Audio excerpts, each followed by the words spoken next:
Two minor girls from Wasit village, 7 kilometers from Maukerwat in southwest Khasi Hills district, drowned on Sunday at Rilang River while swimming, while another minor girl was rescued by a 14-year-old boy. According to locals, the incident took place at around 1 to 1:30 p.m., wherein 4 minor girls went to a place called Tway Bray Meirit at Rilang River for bathing and swimming. The victims have been identified as Sabha Kemenlang Wanyang, 16-year-old, and Aisha Bankmen Tongni, 14 years old.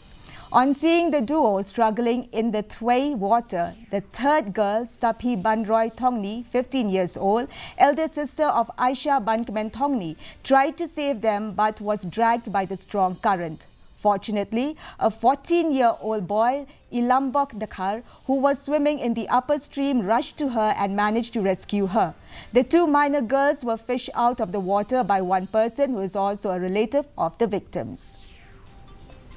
Ta den chom tingal nai chanek ti na ta den korban Arab ong Arab tawang nang pung tadebanian ta ong pan Arab de tangang adik sabtai laware nang pung ceng dede na den seorang ngaj dan sotawe ong madik ladik ta ngor law sabtai seor dik dan ta den ting or di Arab tangan no kata tuk kendaure tak or chan ngali tepeng ngalu thappo tang or